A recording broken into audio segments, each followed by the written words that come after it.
Aqui. Não sei se vocês estão vendo. Estão vendo? Espera só um minutinho que tá carregando. Agora foi, apareceu. Tá. Agora deixa eu pôr aqui no modo apresentação. Pronto. Agora foi. Não colocou no modo apresentação pra gente, ele tá mostrando como se não estivesse, na verdade. Ah, é? Então, peraí. Deixa eu começar de novo. Vamos lá. Acho que talvez tenha que apresentar como a tela inteira para conseguir colocar no modo apresentação, não tenho certeza. Deixa eu ver. Vamos aqui.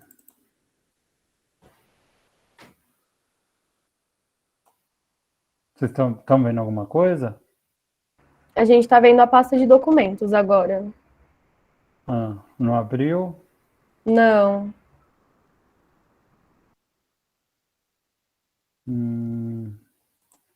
E agora? a gente ainda está vendo a página dos documentos só. Peraí, de novo começar.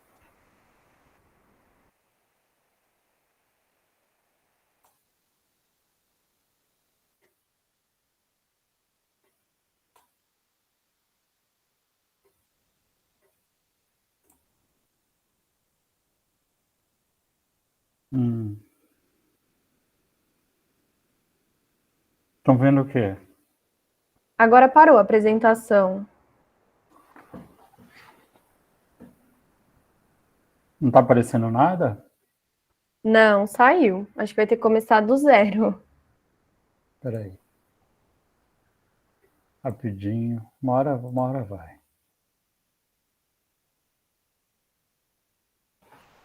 Foi? Agora foi. Foi. Deixa eu ver aqui. Acho que é aqui em cima que clica, né?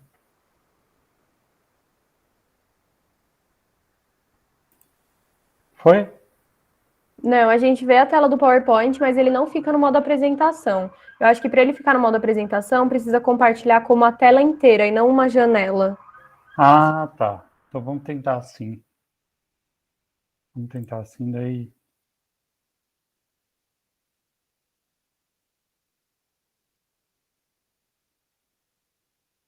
Uma tela inteira, tá. Tá vendo agora? Ainda não carregou a apresentação.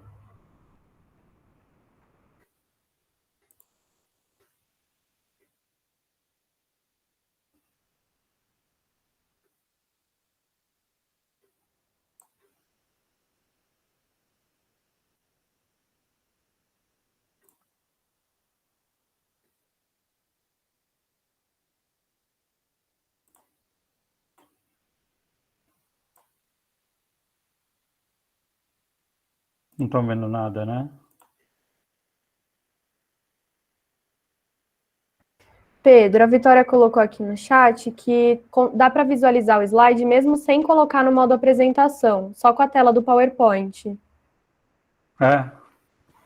Tá bom, vou deixar as vezes que tava. Perfeito, dá para a gente ver, sim. Tá. Deixa eu ver se eu estou compartilhando alguma coisa. Uma janela. Tá vendo? Agora foi? Agora foi. Estamos vendo, sim.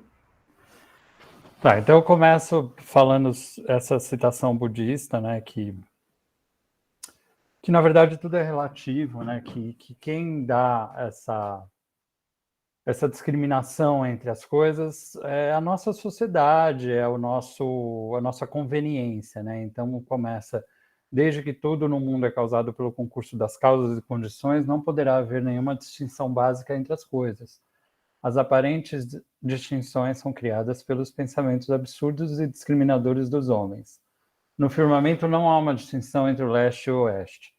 Os homens criaram em suas mentes essa distinção e a julgam como verdadeira. Então é isso. Então, tudo isso para querer dizer o seguinte, que todas as regras que a gente segue em relação à sexualidade, em relação a, enfim, a como se organiza, se estrutura a nossa sociedade, tudo isso é uma construção social e histórica, e vai de acordo com o sistema político, o sistema econômico, principalmente, né? É como a sociedade foi se organizando. Então, na verdade, não existe ou certo ou errado em si. Existe uma convenção que diz que isso é certo e que isso é errado.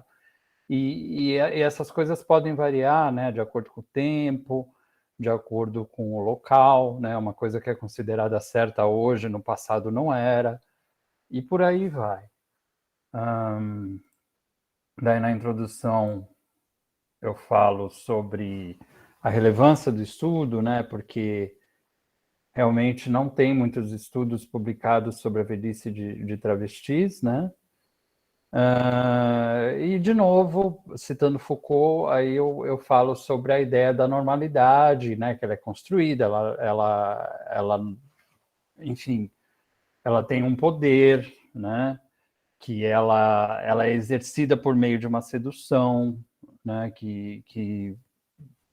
Ou seja, você sendo uma pessoa, entre aspas, normal, você vai ter um reconhecimento social, você vai ter felicidade, você vai ter saúde, você vai ter inclusão, você vai ter aceitação, e por aí vai, né?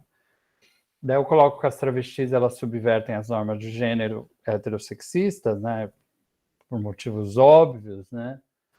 E ela bagunça com toda a estrutura que fundamenta a sociedade, né? Então, uma travesti, ela está mexendo aí com normas de gênero, ela está mexendo com a estrutura do patriarcado, ela está mexendo com a estrutura de como foi organizada a família, né? Então, tudo isso, a figura da travesti, ela já mexe, né? Mexe com a sexualidade.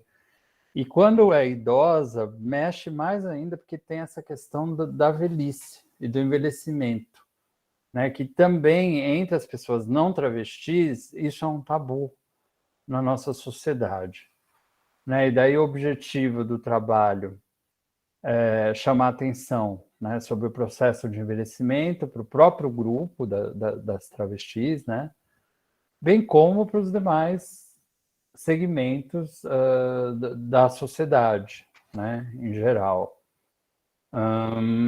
Revisão de literatura, né? Eu não sei, vocês acham que eu estou indo muito rápido ou tá bom assim esse ritmo? Acho que tá tudo bem, Pedro. Pode Tudo bem, né? continuar, sem problemas. Qualquer coisa a gente fala, tá bom? Tá, pode falar, pode interromper, tá? Não precisa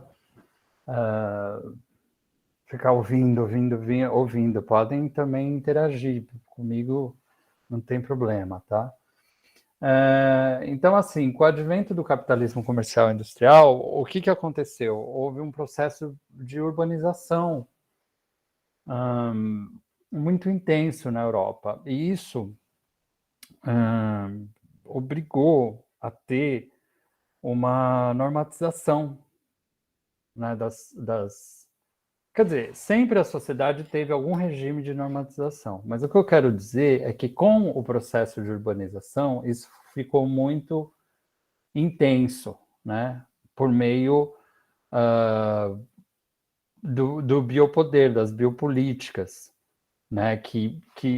As biopolíticas, o que elas estavam? Elas estavam a serviço? Elas estavam a serviço da manutenção do sistema novo que estava surgindo, chamado capitalismo, né? Industrial, que tinha como base a produção e o consumo. Então, o que era esse biopoder? Esse biopoder era uma forma de ajustar e controlar os corpos para que eles se adequassem a esse sistema produtivo. Então, era pegar toda essa população e colocar essa população em normas, né? Em normas de consumo, em normas de produção e reprodução. Inclusive, a sexualidade ela vai ser justamente submetida a esse sistema. Então, aí que vai surgir a psiquiatria, que vai dizer o que é normal, o que é patológico no campo da sexualidade. Então, a vida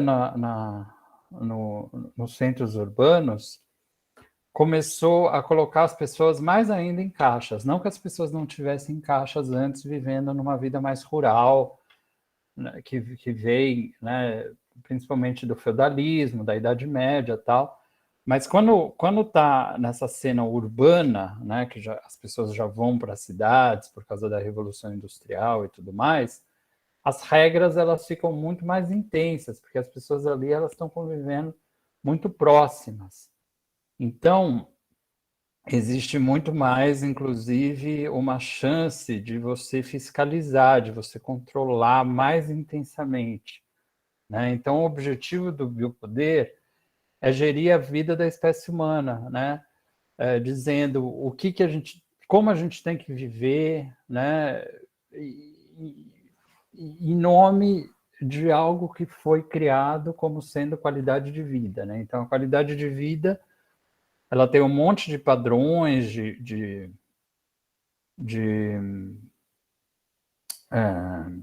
prescrições de como a gente deve viver. E essa qualidade de vida, ela está a serviço desse capital, desse consumo, desse poder, né? Desse comércio. Então, assim, uma travesti idosa aí, vocês imaginem, elas não se adequam a esse sistema, do como deve ser, né? Então, assim, na atualidade, a gente vê isso muito forte, né?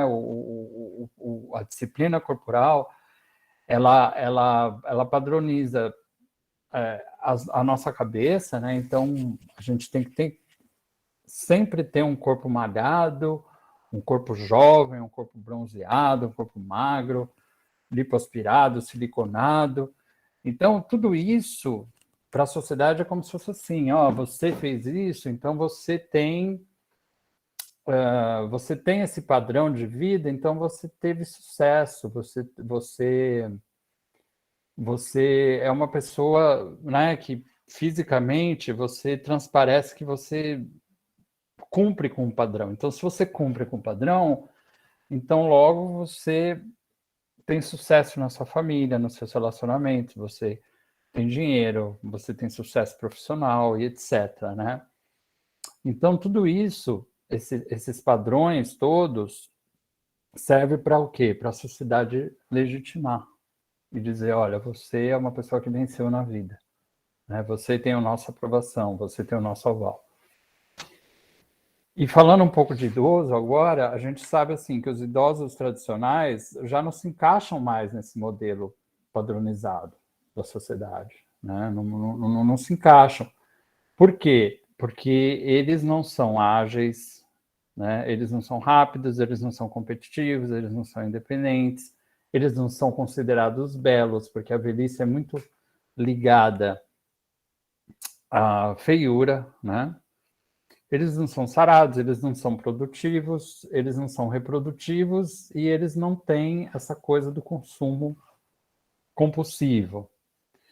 Tanto é que, assim, existe até inclusive um padrão adequado para envelhecer, né? Que hoje em dia tem os nomes, né? Terceira idade, melhor idade, maior idade, que são formas de justamente dizer que a velhice é legal. Se você, né? É uma fase da vida legal, mas é legal se você tiver um estilo de vida que seja compatível com aquilo que é considerado um idoso legal, né? Então, o idoso legal ele vai malhar, ele vai fazer hidroginástica, ele vai no baile da terceira idade, enfim, ele vai ser ativo, né? Ele vai se engajar na tecnologia, tal, ele vai cuidar muito da saúde.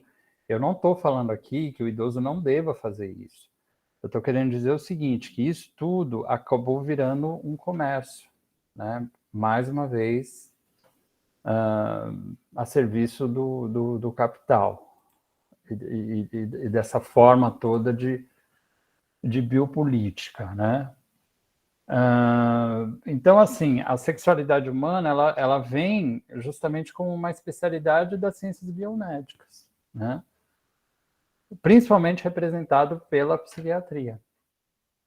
Então, a partir do século XIX, né, as práticas sexuais que não estivessem de acordo com normas de gênero, de procriação, eram observadas, descritas, catalogadas e submetidas a uma terapêutica normatizadora. Ou seja, aí nessa época começaram a surgir os primeiros códigos psiquiátricos. Tem um livro, eu não sei se vocês já ouviram falar, chama Psicopatias Sexuales, que é de um autor chamado Krafft-Ebing, que ele conta ali casos, né, de como essas sexualidades desviantes foram sendo catalogadas. Então, tem as descrições. Então, tudo na sexualidade, ela vem primeiro assim. Os gregos, antes dos gregos, eles viam a sexualidade de uma forma. A partir do cristianismo, a sexualidade foi vista de uma forma completamente diferente. E qual era essa forma? Essa forma ela tinha a ver com a procriação. O sexo começou a ser visto como o sexo correto é o sexo que serve para procriar. Porque o ideal é você ser uma pessoa devota de Deus. Então você tem que ser como se fosse um beato. Você tem que ficar venerando Deus e ter uma vida casta. Se você não conseguir ter essa vida, você case e use o sexo para procriar. Então, esses manuais de psiquiatria que vieram no século XIX, com esse começo, ele tem muito a ver com essa normatização do sexo, que veio lá da religião já vinha da religião. Então, toda essa classificação psiquiátrica, ela está voltada assim, se o sexo não é voltado para apropriação, é uma doença. Então, por exemplo, fetiches, as famosas perversões todas, identidades de gênero que não tinham a ver com essa forma heteronormativa, né, que é o que a gente chama hoje, né, cis-heteronormativa, era tudo patologizado, né, virava tudo uma doença, né? Então, essa forma de patologizar, né, essas identidades que não têm a ver, que não são consideradas normais, porque elas não seguem esse funcionamento do capitalismo, da família e da religião, é uma forma de você criar uma asepsia que vai contar, a sociedade vai contar, se você é digno ou não, né? Ou seja, foi aí que começou essa patologização toda. A velhice também, ela é submetida, conforme eu já falei, a essas normas, né? Do velho legal, idoso legal, tal. Então, assim, tanto o gênero como a velhice, existe um crivo de padrão de gênero. Então, assim, existe uma forma de se comportar, tanto como você sendo de um gênero, como sendo do outro gênero, você tem toda uma receita de como ser mulher, como ser homem, e também de como ser idoso, né? É a mesma coisa. Então, quando a sociedade vai te examinar, ela vai te examinar, você é um homem cisgênero idoso. Então, ela vai procurar aquelas características e aquele desempenho esperado em você. né, para um homem cisgênero idoso. O que eu quero dizer é o seguinte, que não existe o gênero puro, assim, aquilo que eu estava falando, né? Não existe, assim, dentro da pessoa um gênero masculino ou feminino ou neutro ou não binário, ou seja o que for, que vai se manifestar. Ele vai aparecer e daí isso daí, aqui nós estamos achando o masculino, então estamos achando o feminino. Não, tudo isso é uma construção social, que a gente, é como se a gente performatizasse isso. Então a gente aprende a se comportar, a gente aprende a falar, a gente aprende a se vestir, a gente aprende a ser de acordo com aquelas denominações, né? Do que é ser velho, do que é ser homem, do que é ser mulher, do que é... Então, tudo isso é uma construção, conforme eu já falei, de acordo com a época e com o local. Eu estou sendo claro ou está meio difícil? Como que está aí?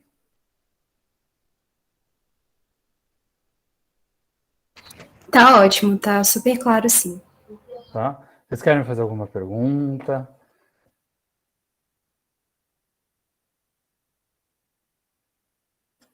Por enquanto, não. Tá. Bom, no caso das travestis idosas, né,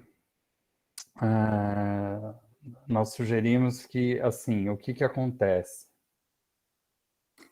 Existem formas de ser que vai caracterizar ela como travesti idosa. Como? Por meio de repetições de gestos, falas, pensamentos, sentimentos, comportamentos, vestimentas, movimentos, estilos de vida e atributos físicos formam a ilusão de que tem um eu ali fixo, marcado tanto pelo gênero como pela velhice. Então, isso tudo é aquilo que eu estava falando. Tanto a ideia de velhice quanto a ideia de gênero é tudo uma construção. Então, por exemplo, se vocês forem ver um idoso hoje, em dia, a forma como ele é em geral, a forma como ele se comporta, é diferente de um idoso antigamente. Como ele se comportava, o que era esperado dele, como que ele deveria ser, né?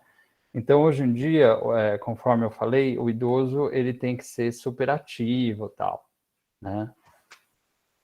E isso antigamente não, porque como as pessoas viviam menos, se esperava já que um idoso já estava prestes a morrer, então ele já tinha que ter uma vida recolhida, tal, para meio que esperar a morte chegar. Então, hoje, como as pessoas estão vivendo mais com o advento da medicina, da tecnologia e tudo mais, então, assim, o que fazer com esse excedente de vida, né?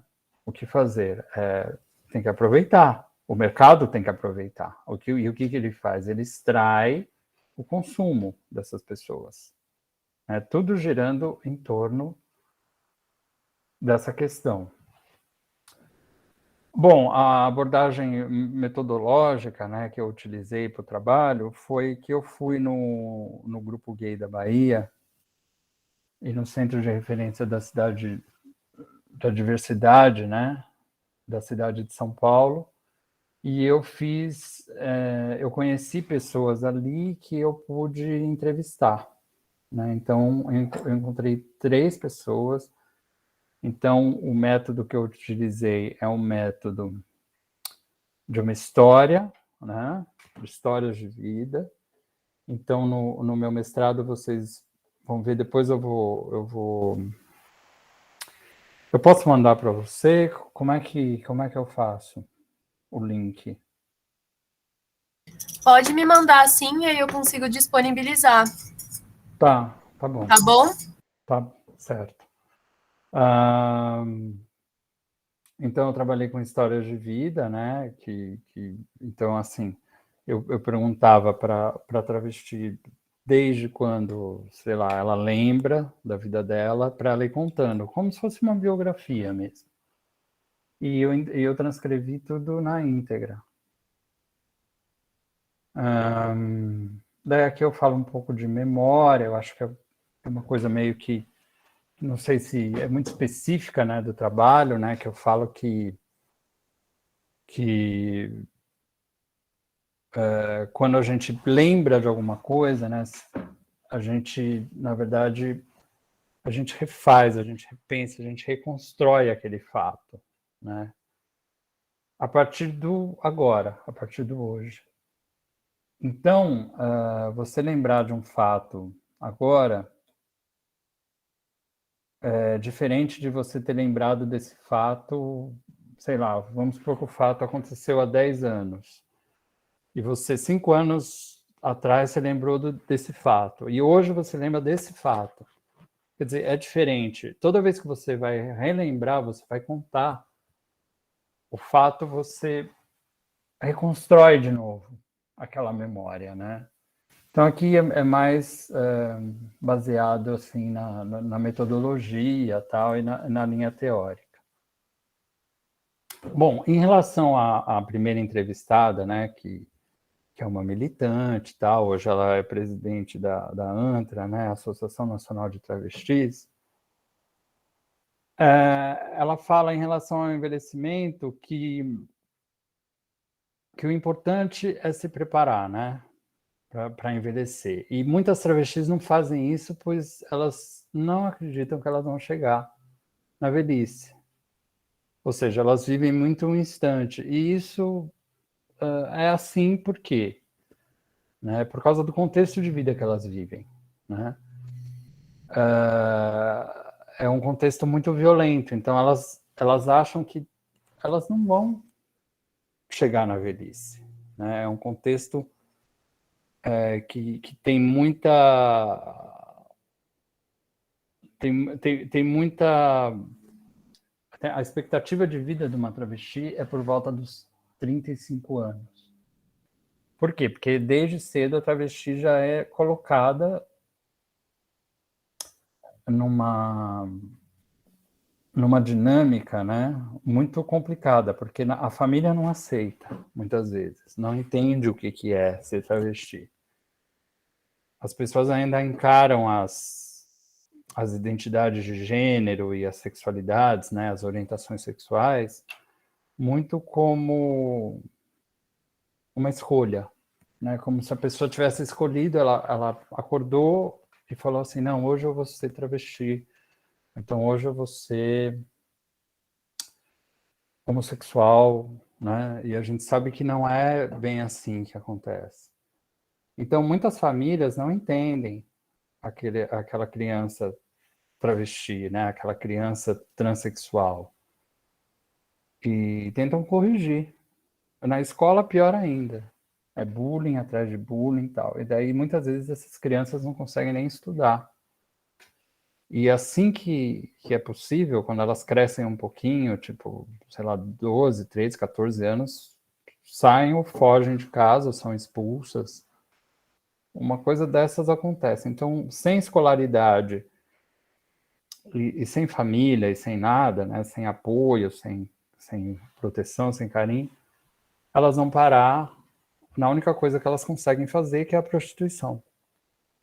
Né? E o meio da prostituição é um meio muito complicado, é um meio que tem muita violência, muita droga, muita doença. Né? O estilo de vida da noite é um estilo de vida que acaba com a pessoa, e, enfim. Então elas não acham que vão chegar na velhice. Né? Então, para essa travesti que eu entrevistei, ela acha que qual o papel da velhice, né? O papel da velhice é justamente servir como um exemplo. Então, as mais novas reverenciarem as mais velhas, porque por causa das mais velhas terem sofrido tudo que sofreram, apanharem, não que não apanhem até hoje, né? Ainda tem muita violência, mas antes era muito pior, né? Antes era bem pior. As mais velhas, a geração mais velha acabou abrindo espaço para a geração mais nova poder circular nos espaços, né, que existem, né? Daí isso eu já falei, né, que a maioria acaba tendo que se prostituir para viver. E ela fala também que a velhice, para elas, está associada ao trabalho e às marcas físicas que aparecem no corpo. Ou seja, por volta dos 40, eu acho que até menos, viu? Elas já são consideradas velhas. Até menos, eu diria. Eu acho que uns 30 e poucos, elas já são consideradas velhas, porque existe toda essa questão da competição. Certo? Tudo bem até aí? Acho que tá tudo bem, professor. Ninguém perguntou nada. Pode continuar, tá bom? Tá ok. Então, ela fala também que a vulnerabilidade, a fragilidade que as travestis enfrentam ao longo de toda a vida, né? Conforme eu já falei. Ela acredita, né, que a expectativa de vida das travestis em geral chega aos 50 anos, mas a gente sabe que não, é menos que isso, né? E é isso, então ela fala sobre a violência, ela fala sobre a importância da conquista dos direitos, né? Porque, afinal de contas, ela é uma militante, né?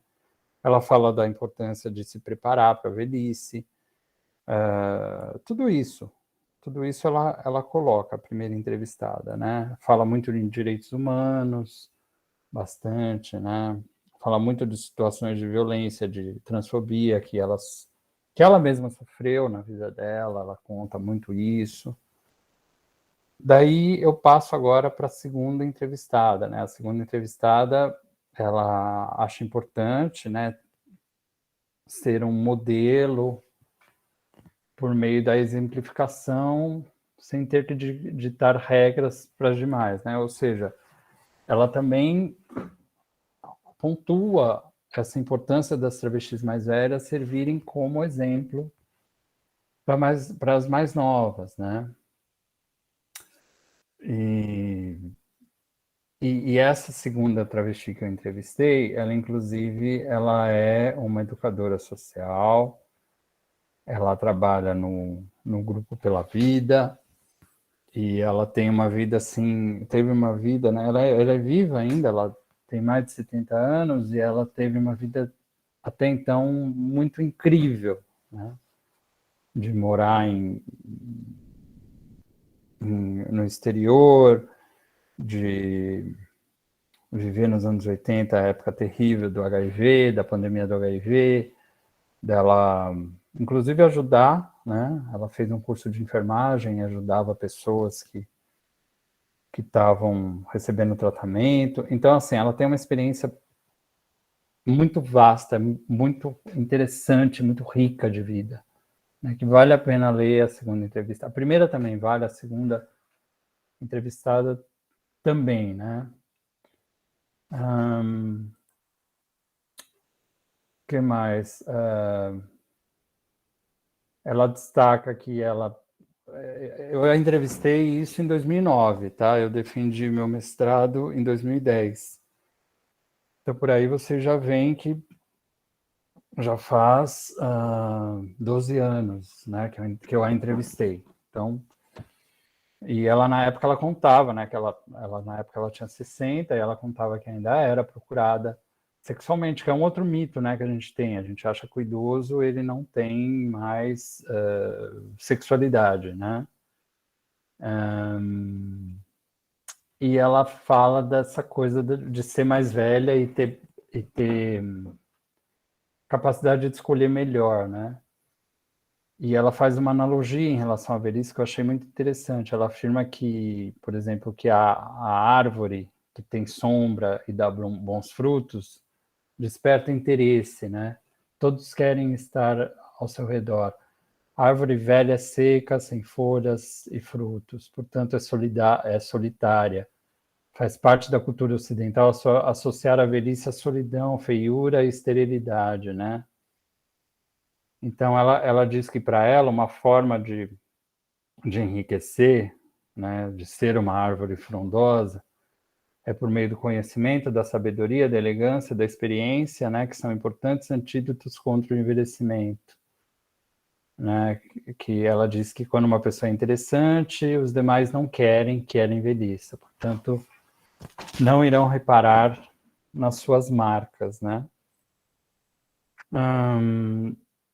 Ela diz que a velhice é como se fosse um encontro, né? Com os apanhados, né? Ao longo da vida. E que daí é fazer um lindo buquê e oferecer para o mundo, né? Quem tem algo de interessante a oferecer não envelhecerá. O que adianta ser linda aos 20 anos e não ter nada a dizer, né? Então ela coloca muito essa questão da maturidade, da sabedoria, né? Que para ela é importante, né? Na questão de envelhecer, né? E de ser um exemplo, de ser um modelo, de ser alguém para ser consultada, né? E ela mesma fala que ela prefere chamar esse período que ela está vivendo de maturidade e não de velhice. Ou seja, porque a velhice tem todo esse estigma negativo, né, na nossa sociedade, né, conforme a gente está vendo, né, que existe mesmo, né, essa associação com algo ruim, né. E ela até fala que a velhice entre as travestis é considerada como se fosse um palavrão, né.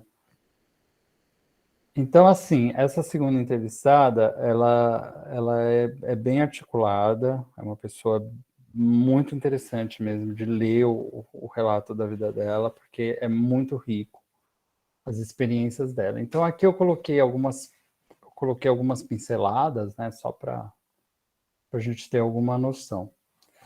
Daí vem a terceira entrevistada, que é uma atriz, né, que era, né, porque ela já faleceu, uma cubana que veio para o Brasil no final dos anos 50 e era, antes de ser travesti, né, antes de ter feito o processo de travesti, trabalhava como ator, né, era visto como um ator, né, e fez a passagem, a transição aqui no Brasil. E ela disse que veio para o Brasil por causa que a mãe era homofóbica demais, né? E aqui ela se firmou como artista e, enfim, e daí ela continuou trabalhando, tal. Ela era muito ligada àquela companhia de teatro Sátiros, eu não sei se vocês conhecem. Ela é Fedra de Córdoba. Era, né? É. E daí ela conta da luta dela pessoal, que por meio da vida dela, ela acabou abrindo caminho para as mais novas, né? Enfim. Que ela associava a velhice com a morte, e que ela não tinha medo de morrer, né? Que acha que a morte ia ser uma passagem tranquila, porque ela era do candomblé e tal. Tudo isso ela conta na vida dela, né?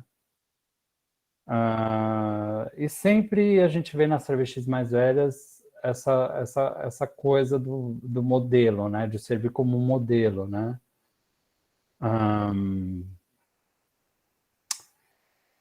E no caso dessa, ela não se via como uma prostituta, né? Ela se via como uma artista, né? Porque a trajetória de vida dela foi muito ligada ao teatro, né? E muito embora ela tivesse amantes que muitas vezes até ajudavam financeiramente, elas viveram a época da ditadura, então vocês podem imaginar, né, como que não devia ser. Pedro, a gente recebeu uma pergunta aqui no formulário. Como lidar com a saúde mental dessa população? Há desesperança por parte dessas pessoas? Então, sim, há total desesperança, né? Conforme eu falei, porque elas não acham que elas vão envelhecer, né? E realmente a maioria morre antes de envelhecer. E uma forma de lidar com a saúde mental é justamente isso que a gente está fazendo, é promover debates, é ampliar os serviços públicos, é ter política pública, né, que dê mais visibilidade a todos os LGBTs que IA tem mais, né, a toda a diversidade sexual, não só as travestis, né? E isso é um trabalho que, infelizmente, é de formiguinha ainda no nosso país, né? Porque a gente está em São Paulo. São Paulo conta com centros que dão apoio à diversidade sexual. Dão algum apoio, né? Porque ainda está muito aquém do que deveria ser, né? Mas já é alguma coisa. Esse Papa, por exemplo, na época que eu as entrevistei, em 2009, não existiria, porque não existia nenhum centro que dava apoio naquela época. Isso é muito recente, né? Então, sim, existe muita desesperança, sim. Não sei se eu consegui responder. Acredito que sim. Uhum. Tá, e continuando aqui, eu coloquei assim que a travesti que atinge o que é considerado a velhice, né, é uma verdadeira sobrevivente, né, é uma resistência muito grande, né?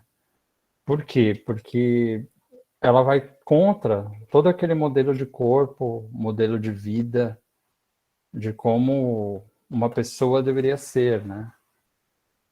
Então, o fato de ser travesti já é um ato revolucionário, né? E o fato de ser idosa já é mais revolucionário ainda, porque ela sobreviveu a todas esses percalços todos. Então, em geral, as travestis mais velhas, elas desempenham um papel de mãe das mais novas, né? E elas ajudam na construção de novos corpos e novas subjetividades de travestis, das travestis que estão chegando, né? Que estão começando o processo de transição e tal, né? Muitas são bombadeiras, as travestis mais velhas, né? Muitas são bombadeiras, são cafetinas, são locatárias, né? Algumas, as poucas que sobreviveram, né? Elas acabam adquirindo imóveis e alugam para outras travestis, porque existe um preconceito muito grande da população em relação às travestis. Então, muitas pessoas não alugam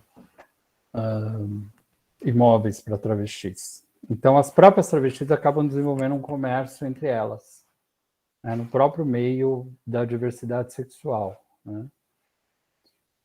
Muitas viram agiotas nacionais e internacionais, então acabam emprestando dinheiro para travestis que querem imigrar para a Europa, onde elas ganham mais dinheiro.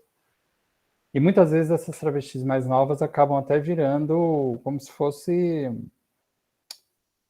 Ficam sob total domínio dessas mais velhas, né? Porque elas ficam com uma dívida enorme que elas precisam pagar, né? Outras, com muita sorte, vão para a moda, né? Para a indústria do entretenimento, outras viram cabeleireiras, manicures, esteticistas, costureiras, domésticas, artistas, comerciantes, né? Então, assim, o modo de vida travesti é um modo muito pautado nas profissões que são consideradas femininas, né? Que são essas, além da prostituição, que a gente sabe que é uma profissão, talvez uma das mais antigas que existem, né? O ato de se prostituir. E quando isso não acontece, né?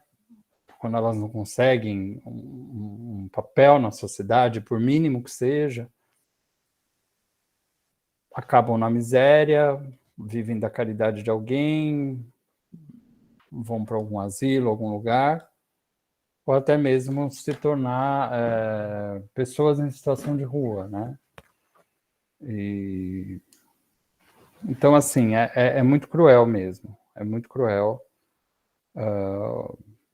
como elas são consideradas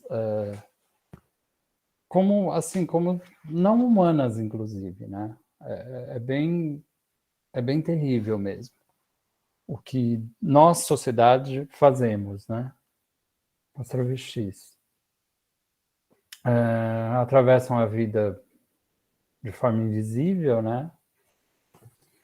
São consideradas doentes, abjetas, conforme eu falei, tem pouca política pública, né, que ampare na infância, tem toda a questão da família, que eu já falei, a escola, o processo de transformação, né, que é toda essa questão do hormônio, de colocar silicone, enfim, muitas das vezes querem fazer a cirurgia de redesignação sexual. Então, tudo isso é muito penoso, é um caminho muito penoso, né? E tem todo o investimento da cosmética, da estética, que isso também é algo que custa muito, né? E não só financeiramente, como psicologicamente, né? Então, assim, a carga psicológica, emocional das travestis é de muito sofrimento, né? A começar por essa relação que a maioria tem com a família, que é muito ruim, né? Então, muitas até, elas rompem com a família mesmo, assim, acabou, sabe? Mas fica toda uma carência, e tem toda a questão da prostituição, inserção no mercado de trabalho, falta de escolaridade, conforme eu falei.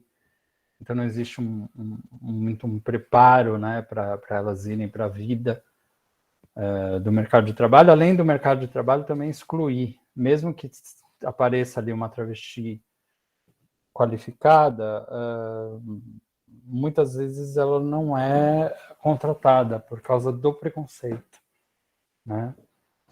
Vamos supor, o dono do negócio pode até não ter preconceito, mas ele vai pensar na clientela dele, em geral. Vai falar, mas se eu colocar, por exemplo, essa travesti aqui como recepcionista, será que meus clientes não vão deixar de frequentar meu estabelecimento? Né? E às vezes até acontece dele colocar a clientela não aprovar e ele começar a ter prejuízo, e ele ser obrigado a mandar aquela travesti embora. Né? Então, isso acontece. Então, é toda uma trajetória, né, que até chegar na velhice. Então, realmente, a travesti que chegou na velhice, ela é uma grande sobrevivente. Porque ela passou por tudo, ela foi improvisando a vida.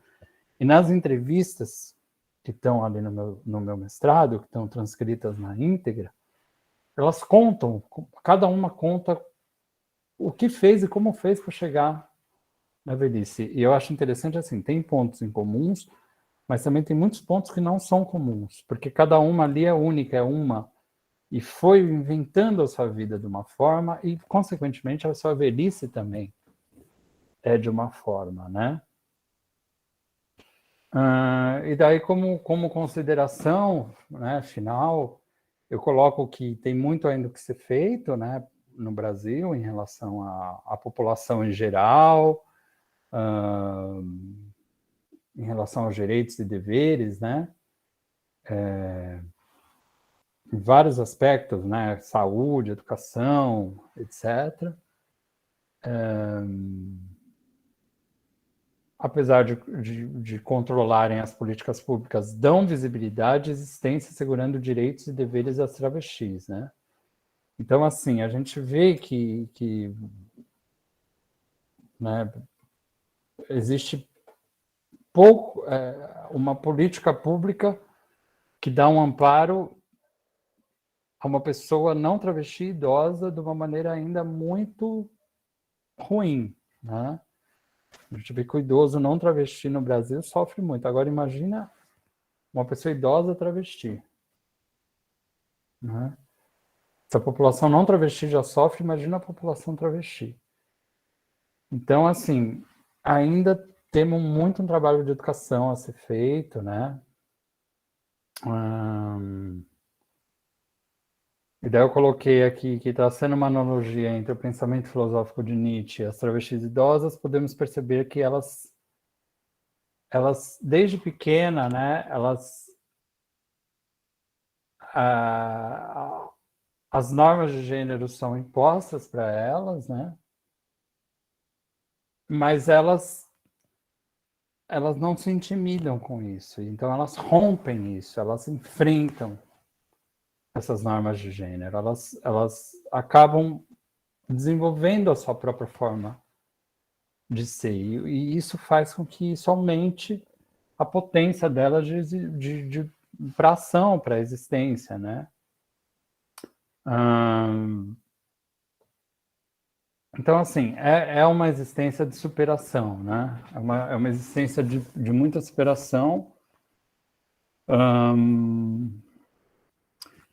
E basicamente é isso que eu tenho para dizer, né? Eu acho que seria interessante quem tiver vontade assim de ver no mestrado, porque ali no mestrado tem, contando ipsis literis, né, a vida delas.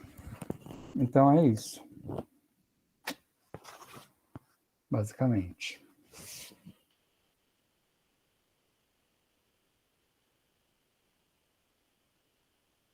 Pessoal, alguém tem alguma dúvida? Eu não tenho nenhuma dúvida, mas eu queria elogiar muito porque a apresentação ficou incrível. Eu adorei. Incrível mesmo. É um assunto que eu nunca vi, nunca imaginei, mas me tocou muito. É muito, muito, muito bom. Uhum. Sim. Pedro, mandaram uma dúvida aqui no nosso formulário. Eu vou ler, tá bom? Que é um pouquinho extensa. Por que parece que mulheres trans são mais tratadas como mulheres e as travestis como algo menor e periférico? Seria uma visão da sociedade que mulheres trans são mais próximas do padrão, entre aspas, e travestis como uma manifestação política? Sim, a mulher trans, ela é muito vista como...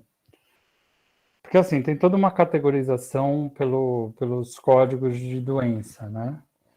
Então, a transexualidade, ela é vista muito como, assim, uma pessoa que não se identifica, além de não se identificar com o seu gênero, não se identificam com o seu sexo.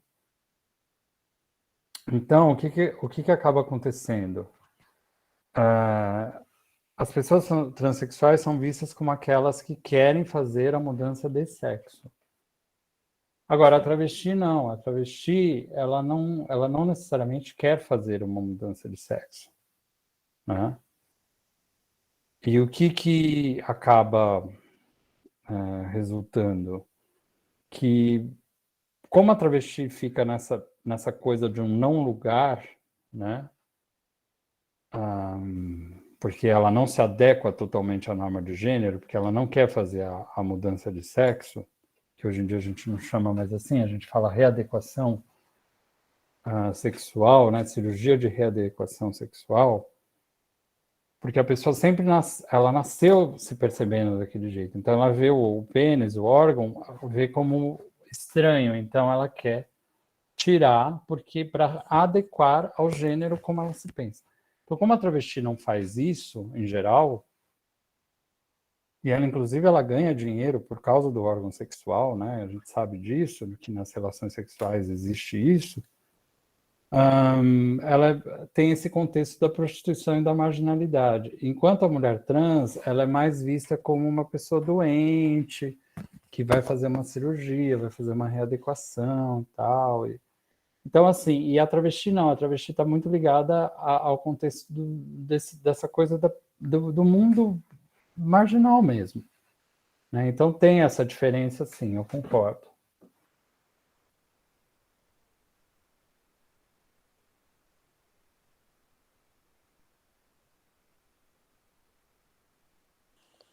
Mas alguém tem alguma pergunta, pessoal?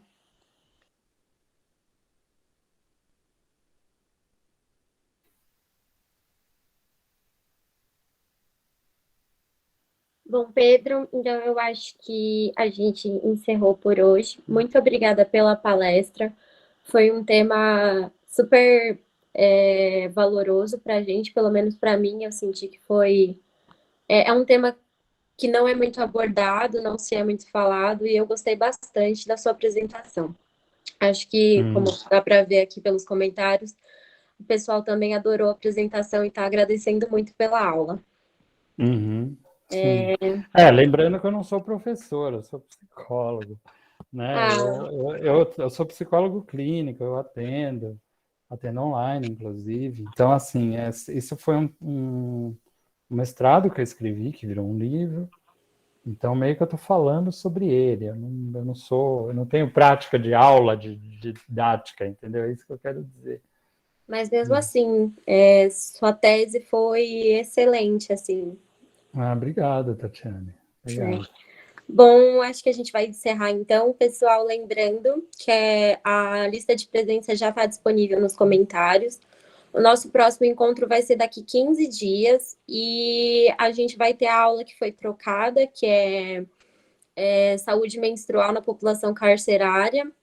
E eu espero vocês lá, então, tá bom? Obrigada, viu, Pedro? E obrigada a todo mundo que compareceu à aula, tá? Obrigado a vocês. E eu vou deixar o link do mestrado com a Luísa, né? Para ela compartilhar. Daí, qualquer dúvida, podem me seguir na rede social, no Instagram, eu estou com o Pedro Samarco, 2M de Maria, tudo junto. E é isso. Muito obrigado. Certinho, Pedro. Você passando as coisas para a Lu, a gente já manda tudo no grupo com o pessoal da Liga e o pessoal já te segue, tá bom? Tá Obrigada. ok, então. Tá ok. Até mais, obrigado. Obrigada, Pedro. Boa noite. Boa noite, obrigado.